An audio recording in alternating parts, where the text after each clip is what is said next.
கர்த்தருடைய பரிசுத்த நாமத்துக்கு ஸ்தோத்திரம் உண்டாவதாக. இன்றைய ஜீவவார்த்தை நிகழ்ச்சியை கேட்டுக்கொண்டிருக்கும் அனைவரையும் கர்த்தருடைய பரிசுத்த நாமத்தினால் வாழ்த்துகிறேன், ஆசீர்வதிக்கிறேன். இன்றைய தின தியானத்திற்கு தேவன் கொடுத்த வேத பகுதி, அது ஓசியா தீர்க்கதரிசி எழுதின புஸ்தகம், அதில் 12ஆம் அதிகாரம், அதில் 6ஆம் வசனம். ஓசியா 12:6. இப்பொழுதும் நீ உன் தேவனிடத்தில் திரும்பு, தயவையும் நியாயத்தையும் கை கொண்டு இடைவிடாமல் உன் தேவனை நம்பிக்கொண்டிரு. இன்றைய தினம் இதில் ஒரு 2 காரியங்கள் இருக்கிறது. இன்றைய தினம் தேவன் உங்கள்கிட்ட சொல்ல ஆசைப்படிய ஒரு காரியம், உங்கள்கிட்ட கேட்க ஆசைப்படிய ஒரு காரியம் என்னவென்றால், இடைவிடாமல் உன் தேவனை நம்பிக்கொண்டு, தேவன் மேலே வைத்திருக்கும் நம்பிக்கையிலிருந்து நம்ம விலகிவிடாதபடி இருக்க பாதுகாத்துக்குள்ள கர்த்தர் நம்மளை அழைக்கிறார். அப்போ கர்த்தர் மேல் நம்பிக்கையாக இருக்கிற மனுஷன் பாக்கியவான்.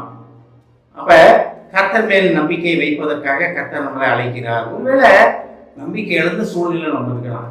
சுற்றி நடக்கிற காரியங்கள் எப்படி இருக்கும், நம்மளை சுற்றி நடக்கிற காரியங்கள் எப்படி இருக்கும். ஆண்டவரே, நம்ம உண்மை தானே நம்பியிருக்கேன், உண்மைக்காகத்தானே ஓடிக்கிட்டு இருக்கேன், உண்மை விசுவாசிக்கிறேன் ஆண்டவரே. காலையில் உண்மை தேடுறேன், சாயந்தரம் உண்மை தேடுறேன், நினைக்கிற நேரம்லாம் உண்மை தேடுறேன் ஆண்டவரே.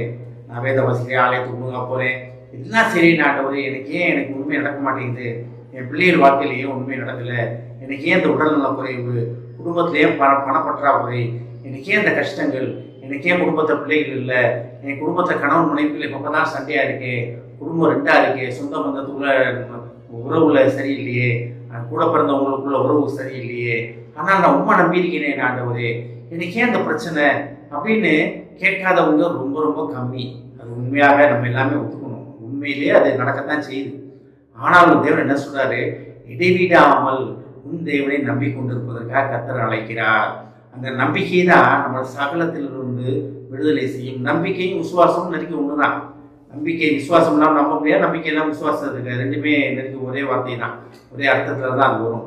அப்போ தேவன் மேலே கொண்ட விசுவாசம், தேவன் மேலே கொண்ட நம்பிக்கை, எனக்காக என் காரியங்களை மேற்கொண்டு நடத்துகிற தேவன் ஒருவர் உண்டுன்ற நம்பிக்கை நம்மளை அநேக காரியங்கள் விடுதலை செய்யும். கர்த்தருக்கு நன்றாக தெரியும் யார் யார் எப்போ வைக்கணும், என்ன செய்யணும் அப்படின்னு.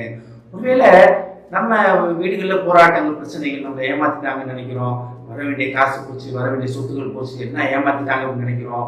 அப்படின்னு நினைக்கிறீங்கன்னா ஒரு கவலைப்படாதீங்க, நீங்கள் பேசாமல் தேவன்ட்டு சொல்லுங்க, தேவன்ட்டு சொல்லிடுங்க. தேவன் அதை ஏற்ற காலத்துக்கு என்னத்தை சரி பண்ணணுமோ அதை தேவன் சரி பண்ணுவார். தேவன் சரி பண்ணி அது எல்லாமே தேவன் சமூகத்தில் நம்ம அமர்ந்திருக்கும் பொழுது, தேவன் மேலே நம்பிக்கை வைத்திருக்கும் பொழுது, தேவன் அதற்காக ரெட்டிப்பாக கொடுக்க வல்லவராக இருக்கிறார், ரெட்டிப்பாக கொடுக்க வல்லவராக இருக்கிறார். உனக்கு எதிராக ஒரு வழியாக வருவார்கள், ஆனால் எப்படி ஓடி போவாங்களாம், 7 வழியாக ஓடி போவாங்களாம். அதுதான் அவங்களுக்கு கொடுக்கப்பட்டிருக்கிற தேவ தண்டனை. அது நம்ம வாயில சொல்ல வேண்டாம், ஆனால் தேவனுக்கு தெரியும் யார் யார் எப்படி இருக்காங்க, என்ன பண்ணணும் அப்படின்னு. அப்போ உன் தேவனை இடைவிடாமல் நம்பிக்கொண்டிரு, இடைவிடாமல் உன் தேவனை நம்பிக்கொண்டிரு. அந்த வசனம் எப்படி ஆரம்பிக்குது பாருங்க, இப்பொழுதும் நீ உன் தேவனிடத்தில் திரும்பு.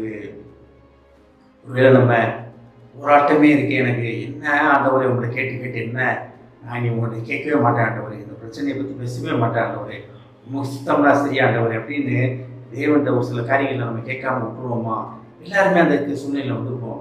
அதை விடக்கூடாது. அப்படி தேவன்கிட்ட இடைவிடாமல் கேட்டு பெற்றுக்கொள்ள வேண்டும், இடைவிடாமல் தேவனிடத்தில் கேட்க வேண்டும். நம்ம ஒரு நியாயாஸ்திரியை பற்றி படிக்கிறோம், ஒரு வயதான அம்மாவை பற்றி படிக்கிறோம். டெய்லி அந்த அம்மா தனக்கு நியாயம் செய்யும்படி கேட்குது. அந்த நியாயத்தை என்ன சொல்கிறாங்க பார்த்தீங்களா? ரொம்ப அழகான ஒரு காரியம் நம்ம சுவிசேஷங்களை பார்க்கலாம். நான் உருகலாதவே, நான் மோசமானவே தெரிஞ்சும் அந்த அம்மா டெய்லி என்கிட்ட கேட்குது, அப்போ அந்த அம்மாவுக்கு நியாயம் செய்யணும் அப்படின்னப்ப, உலக ரீதியாக இருக்கவனே அந்த அம்மா டெய்லி எனக்கு நிற்கிதே, இதுக்கு ஏதாவது செய்யணும் அப்படின்னு நினைக்கும் போது, நியாயாதிபதி, நீதி உள்ள நியாயாதிபதி அவர்கிட்ட நம்ம போகும்போது கர்த்தர் நம்மளை சகல காரியங்களுக்கும் நீங்களாக்கி விடுவிப்பார். வசனம் ரொம்ப அழகாக இருக்கு இல்லைங்க. இப்பொழுதும் நீ உன் தேவனத்தில் திரும்பு, இடைவிடாமல் தேவனை நம்பிக்கொண்டது. உண்மையிலே நம்ம நம்பிக்கை யார் மேல் இருக்கிறது? தேவனுக்கு திரும்புவதற்காக இடைவிடாமல் நமக்கு தேவனாய் இயேசு கிறிஸ்துவை நம்புவதற்காக கர்த்தர் நம்மளை அழைக்கிறார். ஆமென்.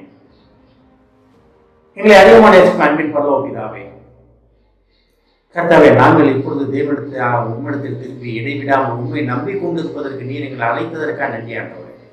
ஏஸ்தாவே, எவ்வளோ போராட்டங்கள், பிரச்சனைகள் மத்தியில் மன சோர்வாடை இருக்கிறோம்ப்பா. நான் எவ்வளோ கேட்டாலும் ஆண்டவர் செய்ய மாட்டேங்கிறாரே என்ற ஒரு சோர்வுக்கு இருக்கிறோம் ஆண்டவர். ஆனாலும் நீர் இடைவிடாமல் உன் தேவனாகிய கர்த்தரை நம்பிக்கொண்டது என்று நீ சொன்ன மகாகிருபைக்காக நன்றியாப்பா. நீர் எங்களை உயிர்ப்பித்ததற்காக நன்றி ஆண்டவரே.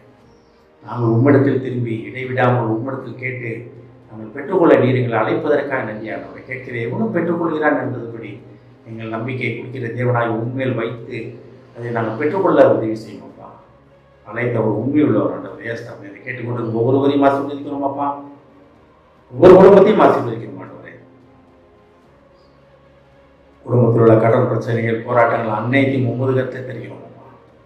அவர்கள் இடைவிடாமல் உண்மை நம்பி உம்மிடத்தில் வந்து இடைவிடாமல் உம்மிடத்தில் வந்து நின்று ஏஸ்தாப்பனே இடைவிடாமல் உம்மிடத்திலே வந்து நின்று அவர்கள் உம்மிடத்தின் மேலே நம்பிக்கை வைத்து தங்கள் தேவைகள் தங்கள் பிரச்சனைகளிலிருந்து போராட்டங்களிலிருந்து விடுதலை பெற்றுக்கொள்ள நீர் அவர்கள் அழைப்பதற்காக நன்றியானவரே. குடும்பத்தில் உள்ள வாலிப பிள்ளைகள் உமதுகத்தை தெரியணுமாப்பா. அந்த வாலிப பருவம் உமக்கு சொந்தமானவரே. குடும்பத்தில் உள்ள ஒவ்வொருவரையும் ஆசீர்வதிக்கும் இயேசுவின் மூலமாய் கேட்கிறேன் நல்ல பிதாவே, ஆமென். கர்த்தர் உங்களை ஆசீர்வதிப்பாராக.